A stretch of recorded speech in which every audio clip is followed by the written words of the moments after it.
All right, today we have on Jimmy Roberts. He is a sportscaster for NBC, and he's also the host of Golf Channel's one of Golf Channel's newer shows, In Play with Jimmy Roberts, which covers the very best stories in golf. This interview is about the process of becoming a highly notable standout sports journalist and just golf and the future of golf in general. Jimmy, welcome to the show. Thank you, David. It's good to be with you. Now, my first question for you is, I've spoken with a couple sportscasters and anchors, and it's kind of unique and it's kind of cool. Some of them started off writing columns, covering sports. Is that how you started? It is. I actually started as a newspaper writer for a Gannett paper in White Plains, New York, where I grew up. And I started in high school working for the Reporter-Dispatch and the Westchester Rockland newspaper chain. I started as basically as a stringer, covering high school sports and doing a little bit of this and that. And then they had a need for myself and another young man who was an intern at the same time to really do more. And so it went from kind of just writing high school stories to writing every kind of story there was. So it's kind of on-the-job training at the time. I don't know that I had much aptitude for it, but I was fortunate to have landed in a place where I learned from a lot of really, really smart people. Now, obviously you got your break or your start there. Did you ever want to cross over but did you ever want to be like on TV and broadcast, in front of a camera? Not initially. Initially, the idea was I started writing, and I didn't know that was really going to be what I wanted to do. It just, I loved sports, and somebody offered me a job being part of a sports department at a newspaper, so I started doing that. And then went away to college and decided that I wanted to become involved in television sports, but behind the scenes. And in fact, that's what I did for the first, it was more like 4 years of my professional career. I started working for ABC Sports back in the day when Wide World Sports was the biggest thing on television, every bit as big as probably SportsCenter and ESPN are today. So I worked there for 4 years, and then I switched over and worked in the news division for 2 years, and then came back to the sports division for 2 more years. So I was behind the scenes in a variety of capacities for 8 years. And then just through, I guess, serendipity, I don't know, things kind of changed. I was in a situation where I was concerned that they were going to be eliminating my job, and I had to contemplate what it was that I did for a living that was marketable, how I might earn a living. And I figured that I could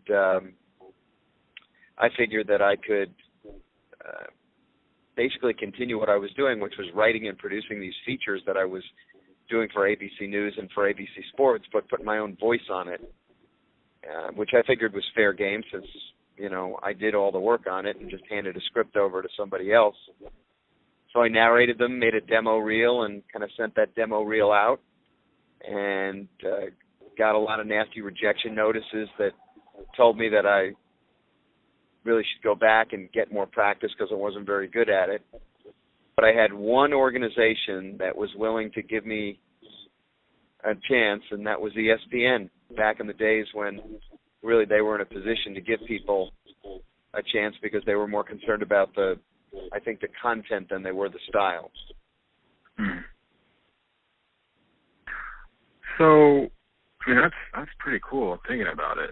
You were sort of, I guess forced is probably a strong word, but you, like you said, you did all the work, you did all the footwork, and now you're like, well, let me see if I can market my abilities, and you did. Obviously you weren't as polished as you are now, but you took a shot on yourself. Yeah, that's true. Let's be honest. I didn't have any I mean, maybe I did have some aptitude, but all I can say is that I'm really, really glad that there was no such thing as YouTube when I started out at ESPN, because there'd be an awful lot of evidence of how bad I really was at one point. And there may be people, sure, there are people who still don't think I'm very good, but, you know, I'm a lot better than I was then. So now let's circle back a little bit. You worked at ABC. You did Wild World Sports. How? And we'll talk about this, you know, later on when we're talking about golf and coverage of golf. Is there a fair comparison to, like, let's just say ABC Wild World Sports, the 70s and 80s, early 90s, compared to now with just, I don't want to compare it against a particular network per se, but just the depth of coverage and just the I guess the exposure of coverage? Well, first of all, in the 70s, when I first started working for ABC Sports, you know, there was no cable, or whatever cable there was just very primitive and not widely available. So if you wanted to watch sports on television, you watched it on either CBS or ABC or NBC, you know, and maybe if you lived in a place like New York and you wanted to see, you know, the Mets play, you'd watch it on Channel 9, which was a local independent. If you wanted to watch the Yankees play, you'd watch it on Channel 11, which was an independent. But there were basically, I mean, when I was growing up, there were only, and I grew up in New York, there were only, you know, basically 7 or 8 stations. That was it. 7 or 8 choices. You know, and when I went to work for ABC Sports in the 70s, the late 70s, it was getting, you know, Wide World of Sports, which was the flagship show, you know, the thrill of victory, the agony of defeat, the whole deal. That was getting ratings that were 12 times, 13 times the ratings that a show like SportsCenter gets now. You know, it was getting 12 and 13 million people on a Saturday afternoon to watch demolition derby or figure skating or gymnastics or, you know, some unusual sports and some mainstream sports. So it was just a different era.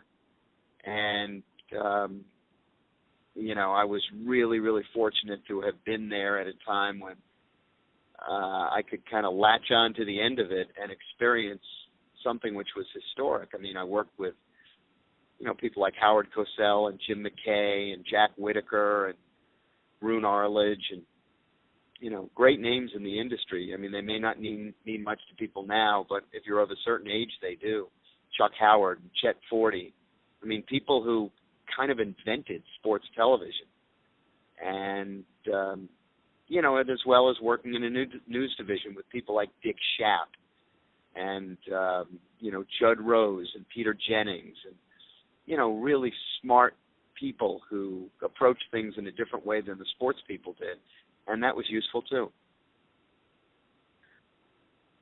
Now, I want for you to paint a picture, if you can, of what it means to be behind the scenes, because I think we've grown up in a culture or a generation when it comes to media, especially sports media, where to a certain degree we think that we could all do it.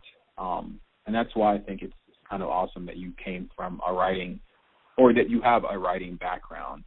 What goes into covering, whether it's a weekend sports update like you do, or covering Wimbledon, or like, can you like kind of illustrate some of the things that go on behind the scenes? I mean, we as the viewers, we see a polished half hour or full hour of coverage, but we don't get to see the footwork and the research that goes on behind it.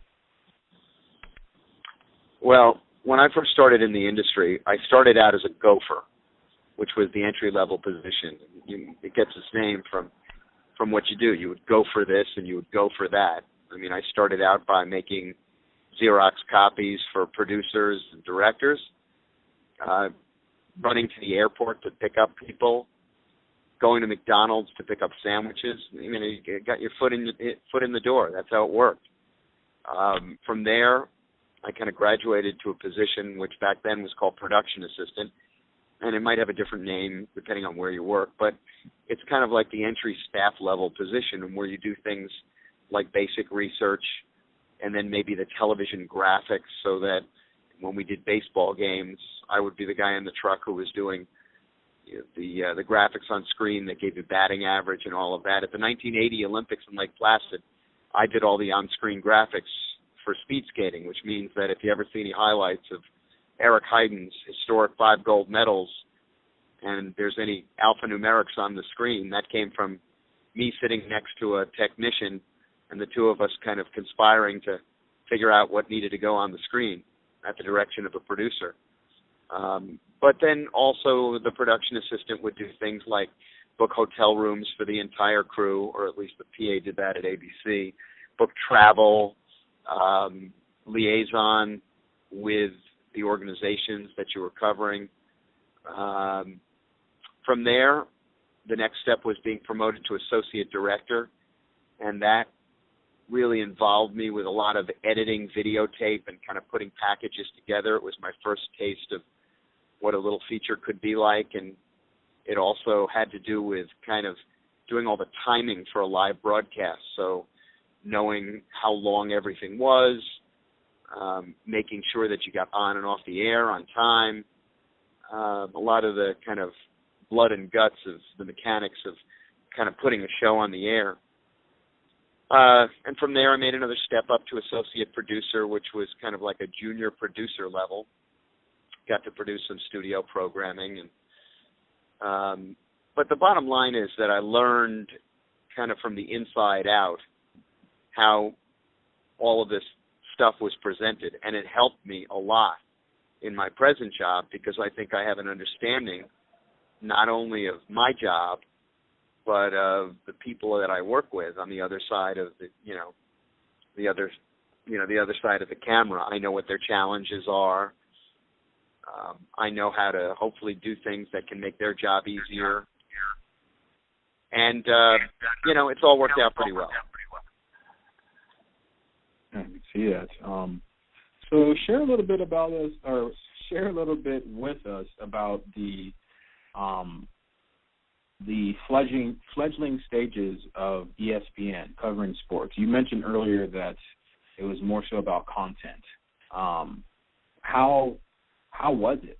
I mean, we all have a rough idea, of seeing specials and the book, but how was it from an insider's perspective as far as perfecting your craft and moving up the ranks?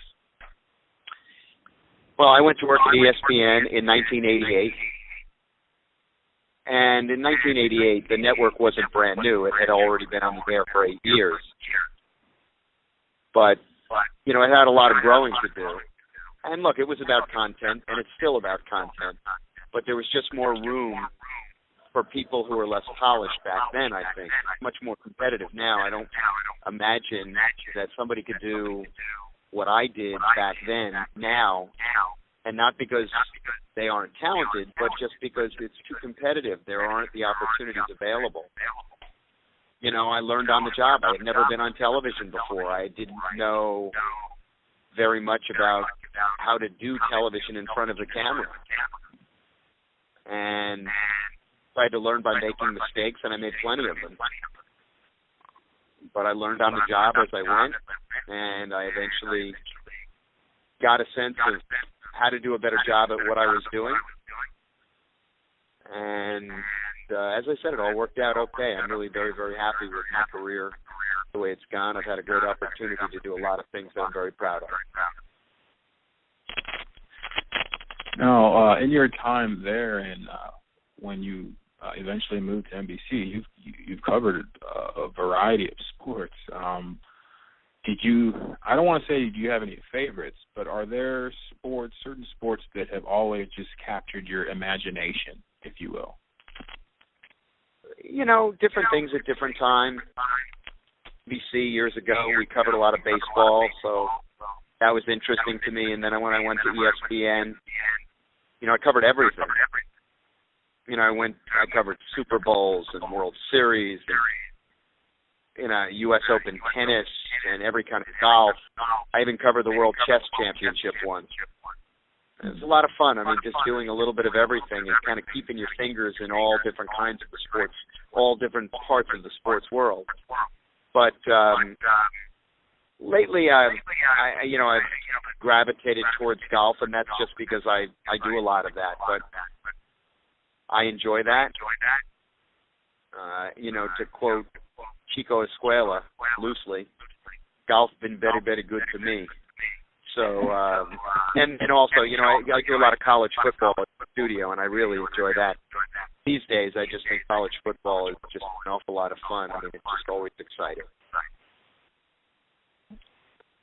So, when you moved from ESPN to NBC, was that just was it like a difference in your role, a growth opportunity, or was it similar to just everything along the way so far, where you've just you saw an opportunity, you went forward, and you just continued to learn, saw it as an opportunity to grow? Well, yeah, a little bit of both. I mean, I'd like to think that we all still, or at least I'd like to think that I continue to learn every day, and it was an opportunity to grow. There were some specific parts of it that were particularly appealing. Dick Ebersol, who has been the chairman of the NBC Sports Group, offered me the opportunity to have a big role covering the Olympic Games, which is something that I really, really had always enjoyed covering. And to cover the Olympic Games as the rights holder is an extraordinary thing. And also an opportunity to be part of our televised golf coverage, which I enjoyed and still enjoy, and an opportunity to grow and do some other things. So it's all been good. Cool. Now, you mentioned golf, and obviously at the top of the show we talked about your role with Golf Channel and your new show, In Play, with Jimmy Roberts. What is your main objective for the show? I mentioned that it's the best stories in golf, and I did some research, and I'm seeing that you're interviewing Christina Kim, you're talking with kids in Israel, the Middle East. It seems fascinating, and I know the show has just started to take off. What's the end point, if you will, as far as the scope of the show? It's just storytelling. I'd like to think that it's storytelling in the best way that we can do it. I mean, golf is just full of so many stories, and it's an opportunity. We've been given a lot of resources and a good amount of time by Golf Channel. I always say that the things that are most important in storytelling are resources, the story itself, and time. And we've gotten all of those things. Golf Channel has devoted a lot of resources to this project. They've given us the time not only to present the stories, but to go out and cover them, so that we're not hurrying on a day-to-day basis. And now it's up to us to execute and find those stories. So everything is pretty much fair game. The better the story, hopefully we'll be able to find it. With that, and with just even, there being a Golf Channel, I mean, earlier we talked about how there's only 9 channels, in New York, or maybe not even that if you live in a smaller city. How has the coverage of golf just exploded or grown in your time in broadcasting? Well, when I first started working in television, I think when I first started working in television, actually it was the year that Tiger Woods was born. And I think that, which makes me feel old, but, Tiger Woods, put him on television, and it dramatically altered the complexion of the numbers. And what I mean by that is that they become enormous. People of all complexions, by the way, are interested in Tiger Woods. He's a very compelling character. And I think that, in 2 words, the difference between when I started in the industry and where I am right now is that I operate in the era of Tiger Woods.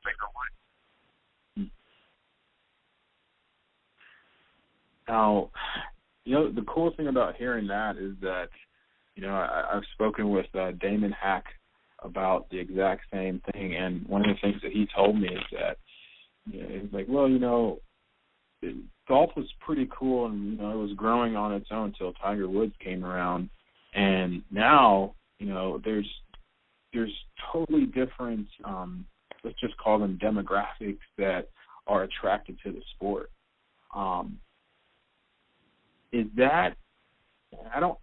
Is it more so that it's just almost like a perfect storm, or do you see this somewhat replicating itself? Maybe not in our current generation, but can golf sustain this wave? I don't know if golf can sustain the excitement of Tiger. I mean, what you need to understand about him is that he has done things that nobody ever did before him. And what I mean to say by that is that he's winning at a rate that is unequal. He basically, in the best of his times, he doubled the winning percentage of the greatest player to ever play the game, Jack Nicklaus. And so I think people are just kind of used to tuning in and seeing Tiger win. And he hasn't done that the last, however many years, 5 years or so. But he's starting to get it back. And I think once he starts to win, once he wins a major championship, who knows what's going to happen. I mean, he is a force of nature. I mean, his game is, golf is a game where people struggle to be consistent, and he has been the most consistent of the last half.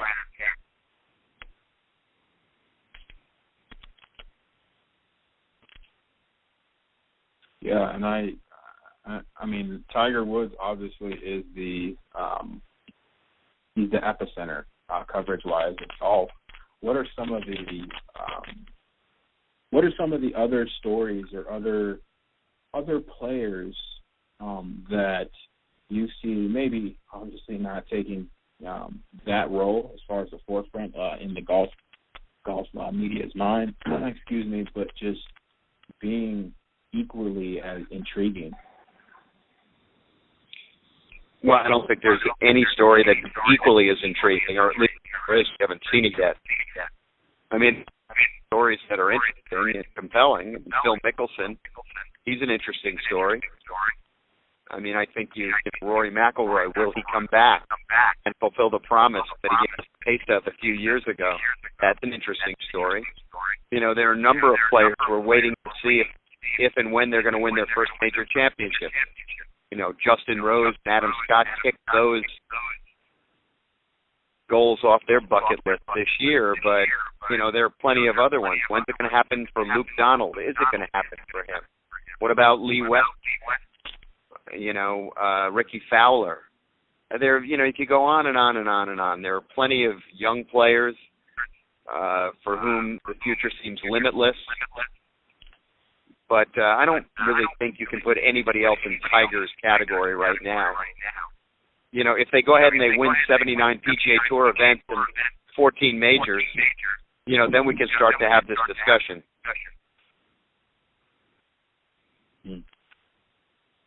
Now, when we talked about your show, you just said it's about storytelling. How do you set up a story? How do you tell a story? For a lot of us out there, we take for granted a great story being told. How do you do it from a golf perspective to show the impact and the significance of the focal point of the story? Well, a golf story isn't any different than a story that doesn't have to do with golf. I think the best advice I would give somebody is just get out of the way. You know, I think if you're going to be a storyteller, you have to have natural curiosity and, you know, share the revelations of the story. Just get out of the way. Don't clutter it with kind of artificial elements that get in the way of allowing the story to be understood by the people who are reading or watching or listening to it.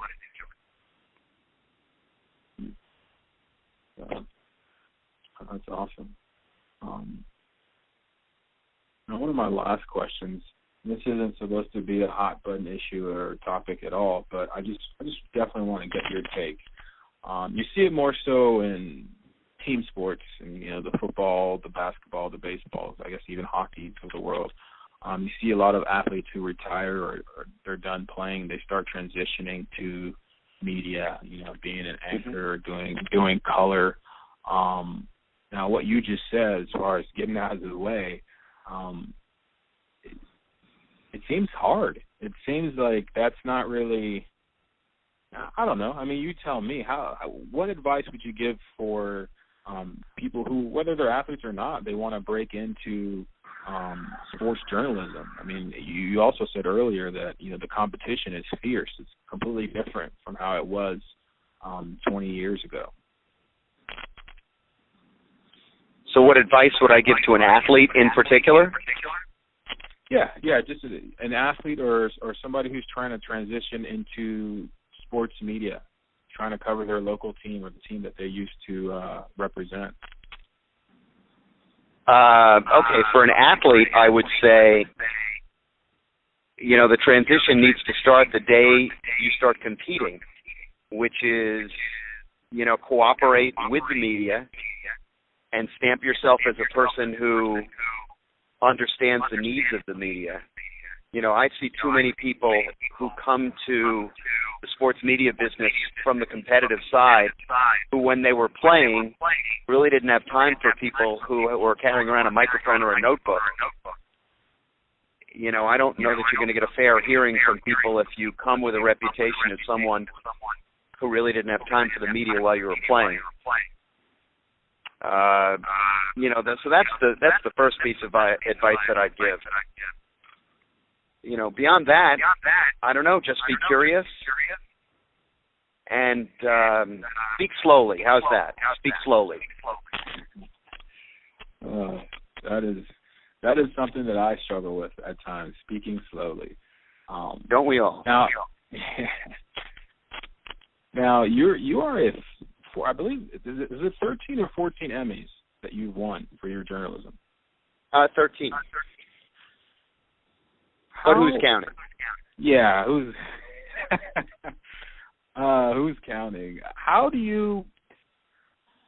Now this sounds kind of lame, but is it something that you do, and then you achieve, you acquire, if you will, and then you know you just refocus back on your craft, you know, or is it something where it's sort of part of the mission, part of the objective is to be recognized in the media? No, I don't think so. I mean, I think look, I can't speak for anybody else, but all I can say is for me, I think you just try and do the best job you can.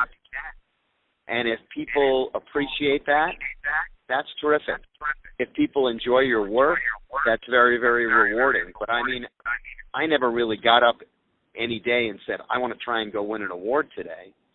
I mean, I'd like to think that I get up every day and try and figure out how I can do the best job that I can.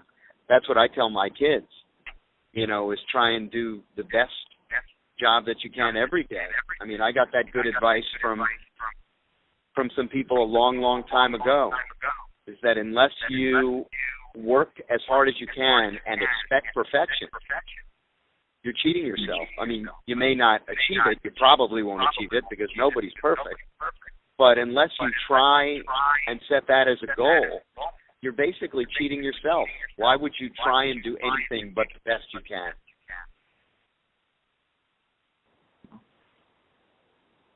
You know, I think the cool thing about what you just said, because I think we've all heard it before, but I've never heard working hard and expecting perfection. It's sort of a given, if you will, but I've never heard it articulated like that, because when you work hard and you expect perfection, doesn't mean that you get it all the time, but it definitely means that you're that much closer to achieving it, and the windfall of that is being recognized. Well, look, the recognition is fine, but that's not why I do this. I do this because I really enjoy doing it.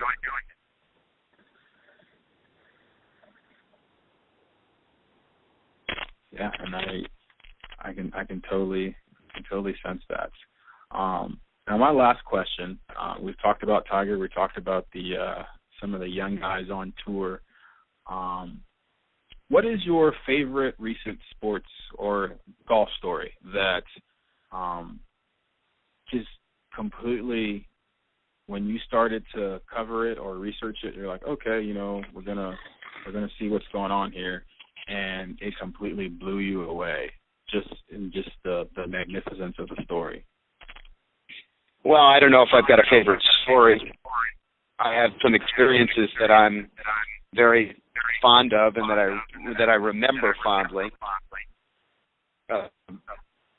This will be my 15th Olympic Games that I'm about to cover, which for me is something that's very, very meaningful.